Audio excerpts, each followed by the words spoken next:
J'ai demandé à savoir le mot sorcier. Qu'est-ce que cela veut dire en réalité? Aujourd'hui, quand on entend ce mot, on voit tout de suite une personne méchante.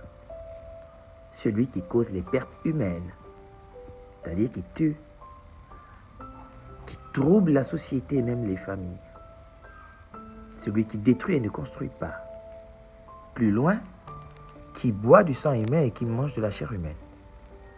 Celui qui se réjouit du mal des autres, qui le crée et qui s'en réjouit.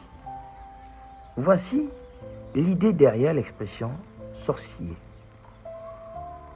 Celle que vous avez adoptée maladroitement. Mais à l'époque, le mot sorcier ne voulait pas dire ce que ça dit aujourd'hui. Le mot sorcier signifiait un guérisseur, un médecin. Le mot nganga, une personne qui avait une science poussée. Il connaissait comment fonctionne la nature. Il pouvait donc utiliser telle plante, telle herbe pour soigner telle ou telle autre maladie. Il avait la science nocturne. Il pouvait ouvrir les portes pour que viennent les grâces ou même les malheurs. Il était le juge du village.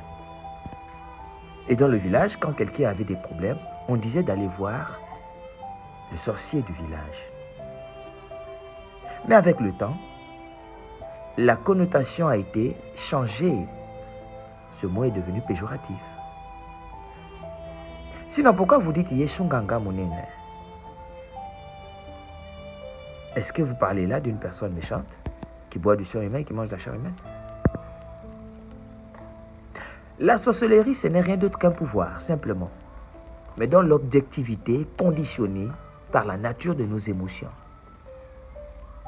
Si tu es méchant de nature, quand ce pouvoir vient, tu ne feras que du mal avec. Parce que tu es méchant et méchante de nature. La sorcellerie, en elle-même, elle est neutre. Ce n'est qu'un pouvoir. Mais les émotions que tu as, c'est ça qui oriente le pouvoir vers le mal. Wongo, c'était un sorcier. Mais avec ce pouvoir, il a défendu son village. Nyanda Makita, la déesse Kimpavita. Et j'en passe. Des sorciers, mais qui trouvaient de plaisir à protéger les leurs.